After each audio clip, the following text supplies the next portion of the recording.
नमस्कार दोस्तों, कैसे हैं आप लोग। मेरा नाम सनी द्विवेदी और मेरे चैनल का नाम सनी द्विवेदी एवरीथिंग है। तो चलिए मैं स्टार्ट करता हूं। आज मैं आप लोगों को छंद के बारे में कुछ बताऊंगा। छंद का टॉपिक तो बहुत बड़ा है, लेकिन मैं चलिए आज शुरुआत कर देता हूं। इसका कई टॉपिक मिला के कई सेशन में ये खत्म हो पाएगा। तो चलिए शुरुआत करते हैं। इसको ध्यान से समझना पड़ेगा, छंद क्या चीज होती है। तो चलिए शुरुआत करते हैं छंद की। छंद चद धातु से या छद धातु से बना हुआ है। किससे बना हुआ है? छद या छद धातु से बना हुआ है। छंदासी आच्छादनात् अर्थात आच्छादित करने के कारण इसे क्या कहते हैं? छंद कहते हैं। क्या कहते हैं? छंद कहा गया है। आच्छादित मतलब ढकना होता है। क्या होता है? ढकना होता है। अच्छा, छंद का इसका अर्थ होता है खुश करना या प्रसन्न करना। खुश करना या प्रसन्न करना। ये ऋग्वेद से छंद का प्रयोग कहां हुआ है? ऋग्वेद में हुआ है। कहां हुआ है? ऋग्वेद में हुआ है। ऋग्वेद के 10वें मंडल में, 10वें मंडल में। और पुरुष सूक्त किसमें हुआ है? पुरुष सूक्त में हुआ है।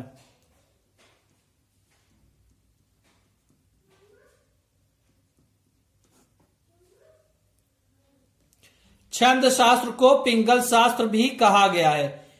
पिंगल मुनि ने छंद शास्त्र की रचना की, इसलिए छंद शास्त्र को क्या कहा गया है? पिंगल शास्त्र। क्या कहा गया है? पिंगल शास्त्र कहा गया है। कविता की कसौटी छंद है। कविता की कसौटी क्या है? छंद है।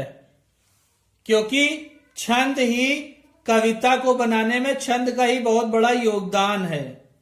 निश्चित चरण, देखिए परिभाषा देखिए। निश्चित चरण वर्ण, मात्रा, गति, यति, तुक, गण आदि द्वारा नियोजित पद रचना को छंद कहते हैं। मतलब निश्चित चरण कि 4 चरण होते हैं। वर्ण, मात्रा, कितने वर्ण कितनी मात्रा होती है, गति कैसी होती, यति, यति मतलब विराम कहाँ होता है, तुकबंदी होती कि नहीं होती है, गण कितने होते हैं आदि द्वारा नियोजित पद की, इन सभी के द्वारा नियोजित सुनियोजित पद की रचना को क्या कहते हैं? हम छंद कहते हैं। छंद के अंग देखिए क्या क्या है। छंद के अंग है, पहला है चरण, पाद या पद। दूसरा वर्ण और मात्रा। तीसरा संख्या और क्रम। चौथा गण। पांचवा गति। छठा यति या विराम। सातवां तुक होता है। सातवां क्या है? तुक है। तो चलिए पहले के बारे में जानते हैं। चरण, पाद या पद। छंद में सामान्यतः 4 चरण होते हैं। कितने चरण होते हैं? 4 चरण होते हैं। पहले तीसरे को क्या कहते हैं? विषम चरण। पहला तीसरा विषम संख्या होती तो पहला तीसरा को विषम चरण कहते हैं और दूसरे चौथे को सम चरण कहते हैं। छंद में सामान्यतः कितने चरण होते हैं? 4 चरण होते हैं। जैसे एक है रहीमन पानी राखिए, बिन पानी सब सून, पानी गए न उबरे मोती मानुष चून। देखिए इसमें जहां जहां कौमा लगा है 4 जगह, तो वहां पे 4 चरण हो गए। कितने चरण हो गए? 4 चरण हो गए। कितने चरण हो गए? 4 चरण।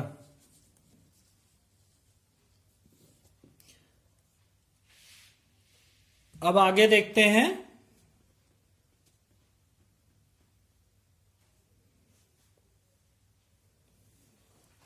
प्रायः ऐसा होता है कि 4 चरण होते हैं, लेकिन उन्हें 2 लाइनों में लिखा जाता है। जैसे आप दोहा सोठा देखिए 2 ही लाइनों में लिखते हैं, ज्यादातर लिखते हैं कि नहीं लिखते हैं?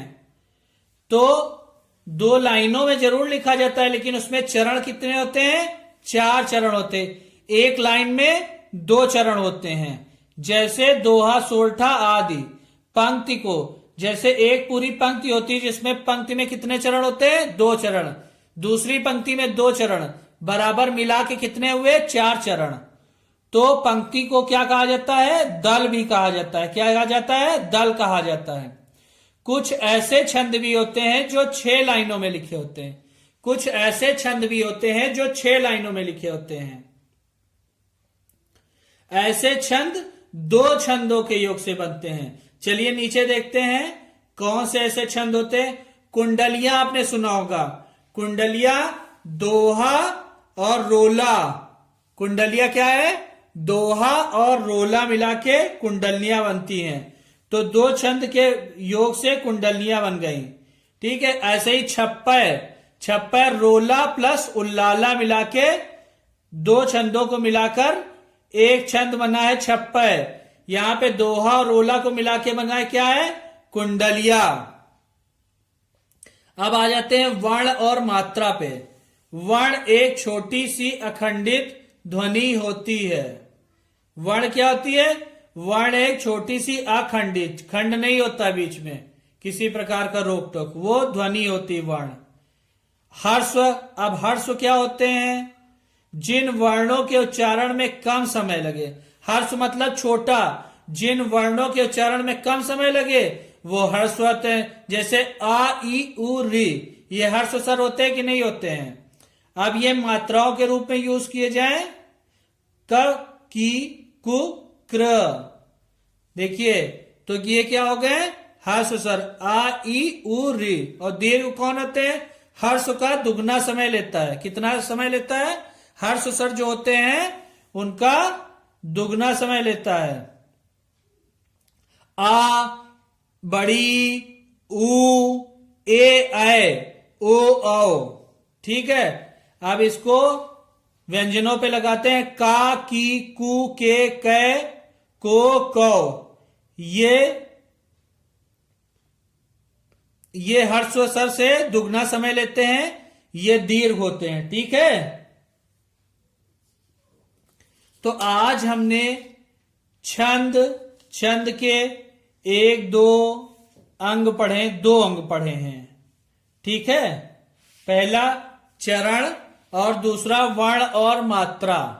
अब इसके आगे का टॉपिक मैं कल पढ़ाऊंगा और 4-5 सेशन में हो सकता है ये छंद पूरा हो पाए, क्योंकि बड़ा है। मैं आराम आराम से आप लोगों को इसको पढ़ाऊंगा कल इस। ठीक है। तो इसलिए मैं आज अपना ये सेशन यहीं खत्म करता हूं। ठीक है दोस्तों, नमस्कार, गुड बाय।